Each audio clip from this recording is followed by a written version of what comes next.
अच्छा तुम देखिए तारा वेखिए कदे कदी आ वाली खोल के देखी कदी किसी ने विच कॉपर दी मार विच निकलदी है तांबे दी और तुसी देखो कि इथे एक वर्ड लिखा टार्निश्ड। टार्निश का मतलब ਹੁੰਦਾ थोड़ी देर बाद डल हो जाता है। वो कहते हैं कि डल क्यों ਹੁੰਦਾ है तांबा। देखो ਅਸੀਂ ਕੰਨਾਂ ਦੇ ਵਿੱਚ 골ਡ ਪਾਉਂਦੇ ਆ कभी कभी ਆਪਾਂ सिल्वर यूज करते हैं।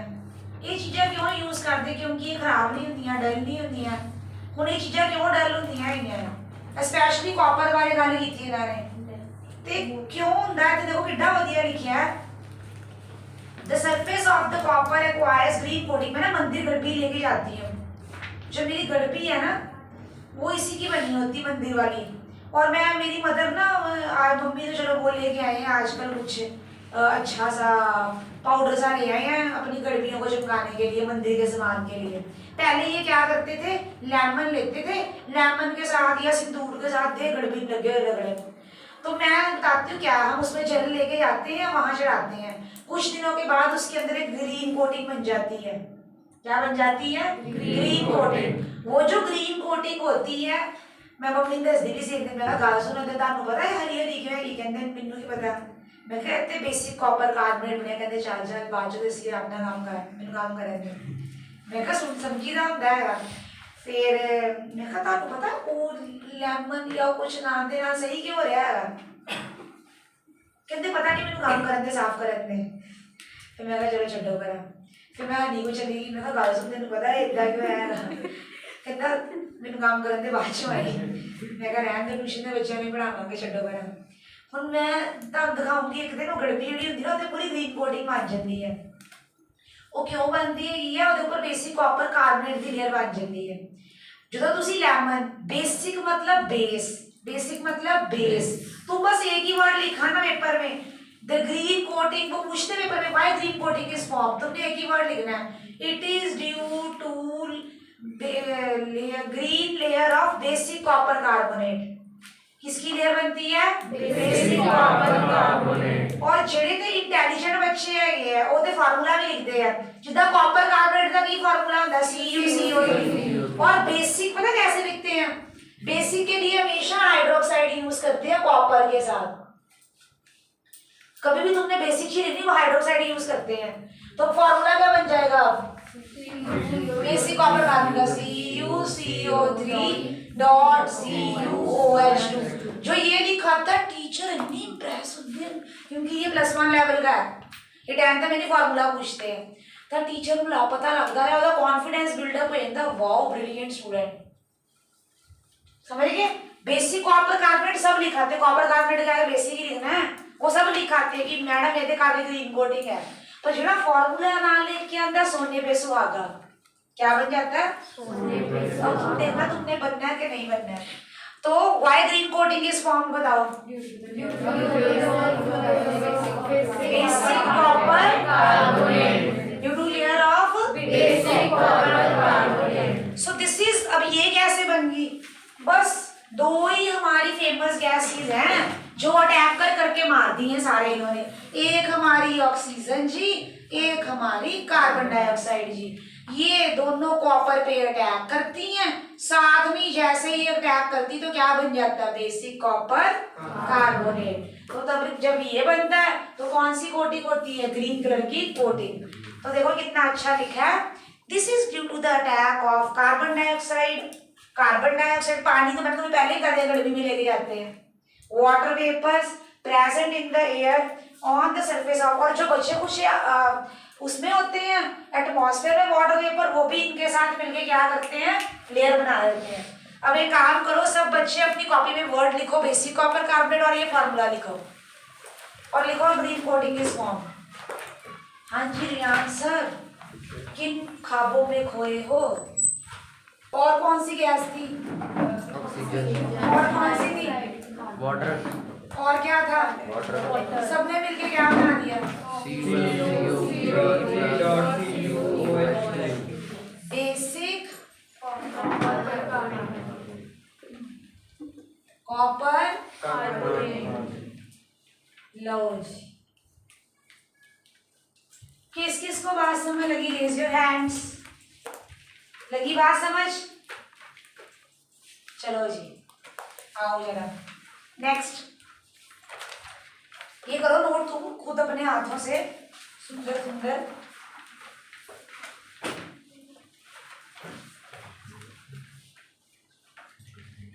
रट्टा की तो जरूरत नहीं ना, वैसे कॉपर में क्या क्या आ गया, पानी आ गया, कार्बन डाइऑक्साइड आ गया, वाटर आ गया, और क्या बन गया, बेसिक कॉपर कार्बोनेट। क्या बन गया, basic copper carbonate. And loses its lustre after some time. चांदी जो तो बांधते हैं ना, चमकती होती है, देखा ना तुमने, इतनी चमकती होती, नई नई चांदी बड़ी चमकती है, इसके बाद डल हो जाती है। तो इस पे कौन सी लेयर होती है, इधर देखो, दोनों एसएस, सिल्वर चांदी सल्फाइड, सिल्वर सल्फाइड की लेयर बनती है। किसकी लेयर बनती है, सिल्वर सल्फाइड।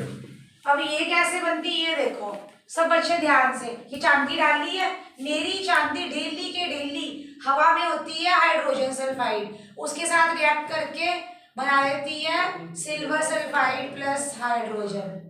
ये जब बनती तुम्हारी सिल्वर सल्फाइड तो चांदी डल हो जाती है तुम्हारी, इसके ऊपर इसकी लेयर बन जाती है सिल्वर सल्फाइड की, तो चांदी क्या रहती है तुम्हारी, डल। तो पेपर में ये भी पक्का ही पूछते हैं, लिख लो very very important, most important, surely surely surely come in the exam. तो अब मुझे बताओ कि why silver loses its luster after some time, तो तुम टीचर को क्या बताओगे, which layer is formed, silver sulphide, और ये बनती कैसे है, सिल्वर रिएक्ट्स विच कौन सी गैस, हाइड्रोजन सल्फाइड। 5 बार बोलो, silver reacts with hydrogen sulphide, बोलो silver reacts with hydrogen sulphide, silver reacts with hydrogen sulphide, silver reacts with hydrogen sulphide, silver reacts with hydrogen sulphide, silver reacts with hydrogen sulphide. और तुम देखो इसके अंदर काला काला आ जाता है, चांदी काली काली, तो ये किस रंग की होती है, काली, ब्लैक, काली, कौन सी होती है, काली, ब्लैक। ओके नेक्स्ट क्वेश्चन देखो, next, rusting is serious problem, पता ही है, इतने मिलियन बिलियन ट्रिलियन किसकी है, आपका आपका काली, हाँ देख लो रहती है, नहीं बाहर से भी ये देखो, इसके अंदर से ये देखो बीच बीच में, तो ये इसीलिए मेरे में भी है, अगर चलो सुनो इधर, अब सब अच्छे सुनो, लिसन टू मी एवरीबॉडी। तुम्हारी साइज कितनी अच्छी, देखो कितनी इंटरेस्टिंग, तुम लोगों को आज पता लगा कि चांदी काली क्यों होती है, गड़बी हरी क्यों होती है ना, तो वो तुम्हें इतनी अच्छी साइंस पढ़ा रहे हैं। अब रस्टिंग सीरियस प्रॉब्लम की, वहाँ पैसा खराब, ब्रिजेस खराब, सब कुछ बर्बाद, इस पे तो काम कर रही कि मिल जाए जिससे क्रोजन ना हो, पर मिल नहीं रही उसको। It weakens the structure of bridges, iron railings, automobile parts. Every year, large amount of the money is spent to replace the rusted iron. Is spent to replace the rusted iron. Methods to prevent rusting.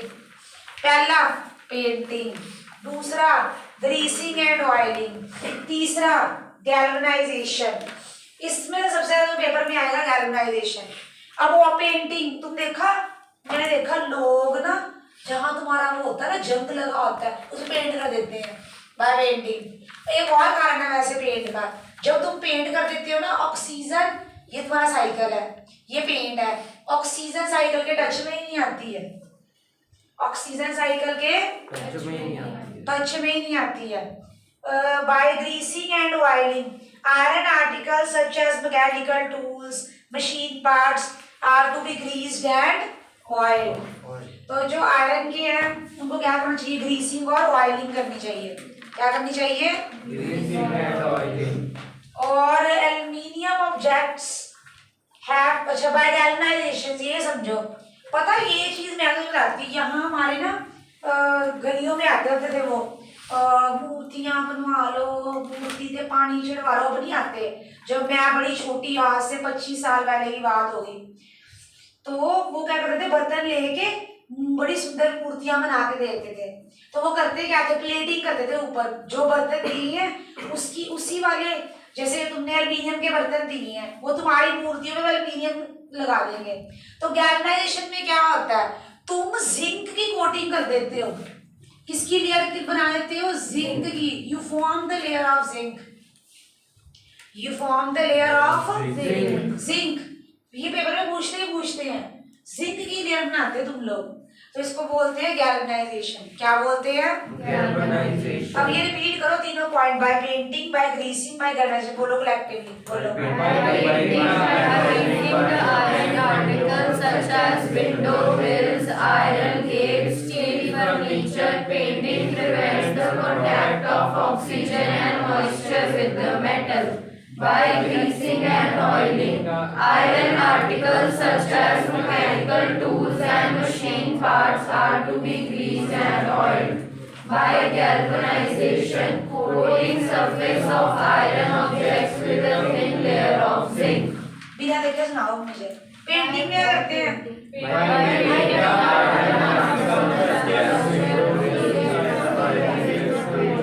और greasing और oiling में करते हैं, क्या करते हैं, और galvanisation में करते हैं, we deposit the layer of zinc over the surface of metal. किसकी लेयर को डिपॉजिट करते हैं, zinc over the surface of Iron. Okay. Next question, very important. Aluminium object have to lose their luster. Why? When aluminium is exposed to moist air, its surface is covered with the non-penetrable layer of aluminium oxide. This layer does not allow the moist air to come in contact with the metal and protects the metal. और वो कह रहे हैं कि तुम aluminium के कभी बर्तन, तुम अपने बर्तन देख लो घर में, जो भी एल्युमिनियम के बने होंगे, अगर तुम लाते हो चमकते दमकते बर्तन, वो मशहूरियां भी तो आती कौन कौन सी, क्या बर्तनों की कौन सी है कि तुम निर्मा नहीं रिम विम, हाँ विम, इन्हें रिम नहीं पता ही नहीं क्या है विम। हाँ, क्या है उसकी, चमकती सफेदी, चमकते बर्तन जी मशहूर है नजर, यूं तो देखे टीवी देखी ना टाइमिंग सर। जो एल्युमिनियम का बर्तन होता है, इसकी अच्छी बॉन्डिंग होती है ऑक्सीजन के साथ, अच्छी फ्रेंडशिप, तो वो बनाता है Al2O3। ये तुम्हारा एल्युमिनियम था, उसके ऊपर ये तुम्हारी लेयर बन गई Al2O3।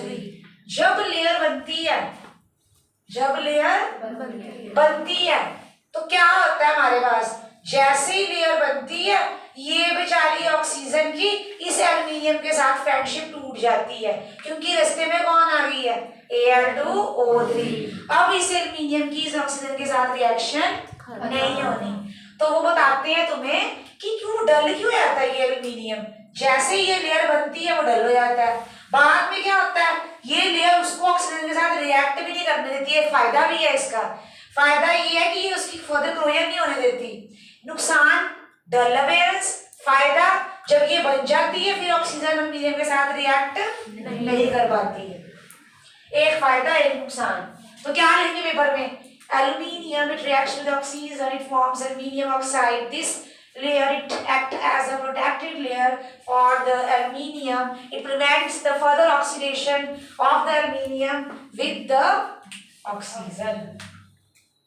Okay, and gives the dull appearance to the aluminium. अब read करो अपने notes से जल्दी।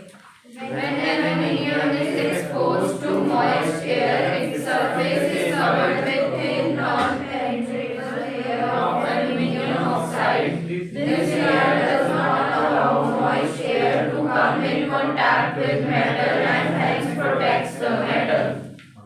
दोबारा से सुनाओ बिना देखे। When aluminium is exposed to moist air, its surface is covered with thin non-penetrable layer. बोला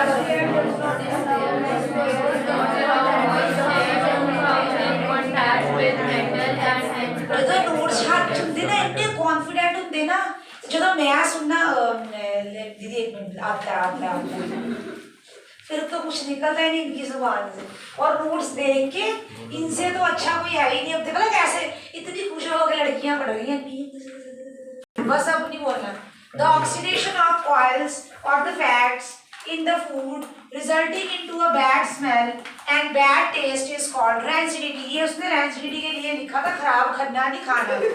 अब मेरी बात सुनो, क्या है, तुम कभी नोटिस करना, ये तुम रखना है खाने को बाहर, जैसे तुम खाने को बाहर रखते हो, ये तुम्हारा फूड है, फूड के साथ ऑक्सीजन रिएक्ट करेगी बाहर और इसको कर देगी खराब, rancid.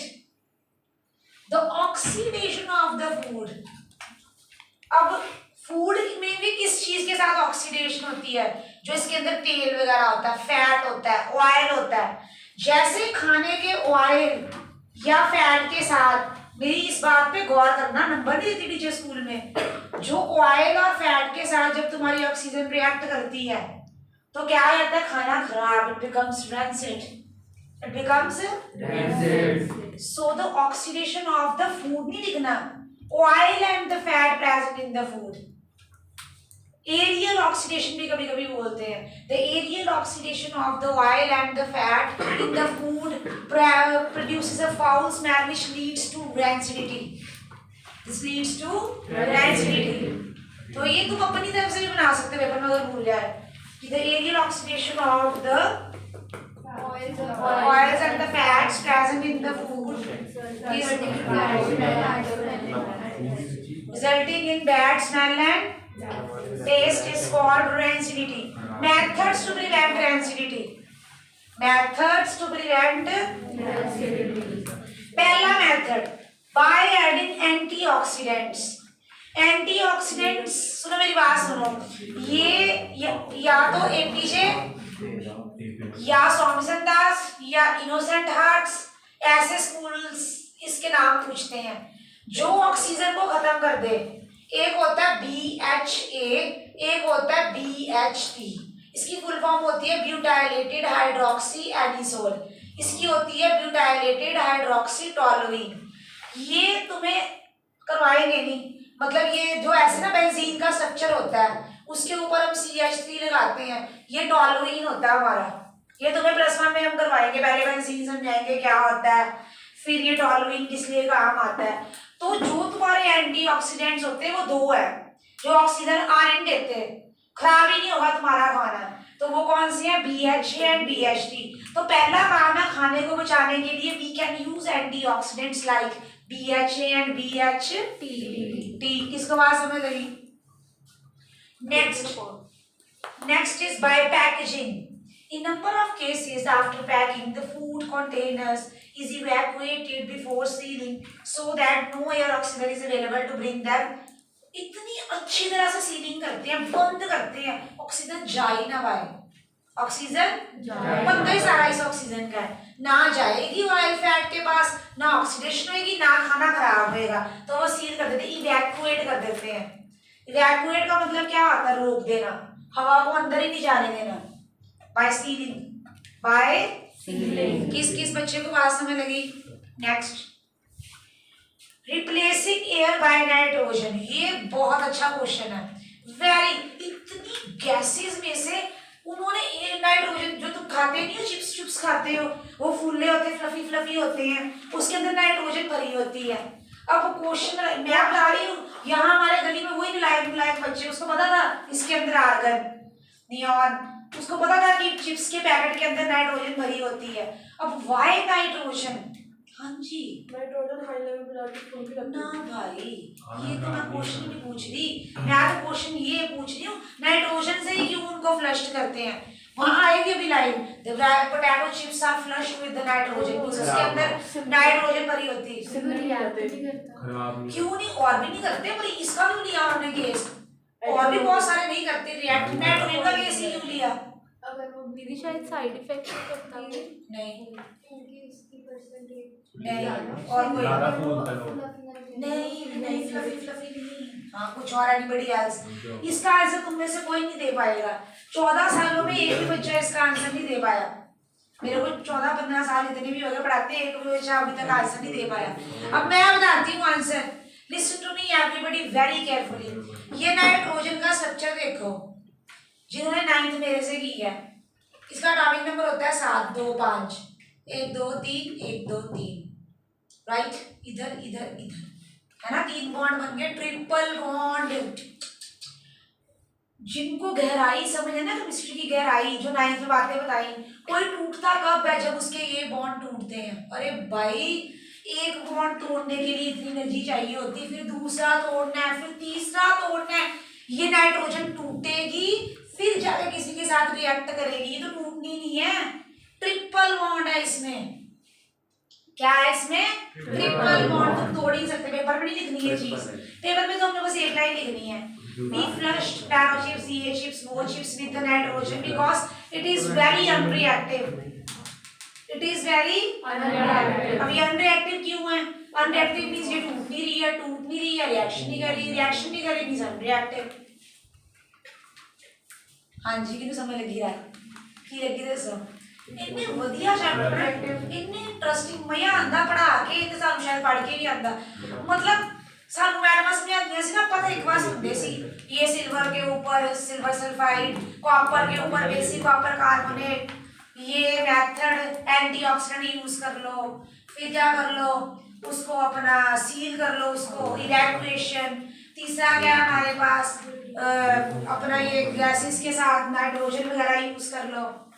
एक लास्ट जो तुम सबको पता है, फ्रिज में रखते हो खाना, रेफ्रिजरेशन। कम टेम्परेचर पे ये ऑक्सीडेशन नहीं होती। तो लास्ट देखो, replace refrigeration of the food stuff. The food stuff is kept in the refrigerator due to low temperature, oxidation is slow down. Bacteria वगैरह सब सो जाते हैं, ठंड में वो काम ही नहीं करते, ऑक्सीडेशन स्लो हो जाती है, खाना खराब ही नहीं होगा। खाना खराब नहीं होगा। अब ये सारे पॉइंट रीड करो, देख के करो read. Reducing agent and find where does oxidation takes place, where does reduction takes place. ये 4 पॉइंट्स आने हैं 3 नंबर में। अब कैसे, ये देखो सुनो, यहाँ तुम्हारी ऑक्सीजन थी, यहाँ तुम्हारी क्या थी? ऑक्सीजन। यहाँ जाके क्या होगी? खत्म। यहाँ होगी reduction. Minus of oxygen is called reduction. यहाँ ये ऑक्सीजन जी इनके पास नहीं थे, इनके पास आ गए हैं। Addition of oxygen is called oxidation. जो ऑक्सीजन देता है, मतलब जहां से रिडक्शन स्टार्ट होती है, वो होता है रिड्यूसिंग एजेंट, सॉरी वो होता है ऑक्सीडाइजिंग एजेंट। वो क्या होता है? Oxidizing agent. जहां तुम्हारी रिडक्शन स्टार्ट होएगी वहां तुम्हारा होता है वही ऑक्सीडाइजिंग एजेंट होता है, और उसके साथ वाला क्वांटिटी होता है रिड्यूसिंग एजेंट। बस कहानी खत्म। कहानी खत्म। कल मैं मतलब अभी और करेंगे एग्जांपल, कल तुम्हारी दिमाग की मैंने सारी वो खराब कर देनी है इसी कहानी में, औखे औखे डालूंगी। आज थोड़ी इजी करेंगे, ये नोट करो। पहले बताओ इसको समझ लगा? Minus of oxygen is reduction, addition सुनना ही नहीं तो लगना वहां से। तो ऑक्सीजन और माइनस क्यों ऐड हो? कहाँ ऐड हो रही है भाई? ऑक्सीडेशन देखिए, ऑक्सीजन ऐड होती है हाइड्रोजन। हाँ जी, तो हाइड्रोजन में ऑक्सीजन ऐड हुई तो यहाँ ऑक्सीडेशन होगी, यहाँ ऑक्सीजन थी गायब हो गई तो रिडक्शन होगी। और जो ऑक्सीजन देता है वो ऑक्सीडाइजिंग एजेंट होता है, इसके पास थी, इसने हाइड्रोजन को दे दी। और जो हाइड्रोजन क्या कहते हैं, इसने ऑक्सीजन लिया तो ये रिड्यूसिंग एजेंट हो गया। अगर ऐसे नहीं लर्न करना तो ऐसे कर ले, जिसके पास ऑक्सीजन होती है या यहाँ से रिडक्शन स्टार्ट होती है वो ऑक्सीडाइजिंग एजेंट, उसके साथ वाला रिड्यूसिंग एजेंट, उसके साथ वाला। किसको समझ लगी बात? वेरी गुड, करो नोट।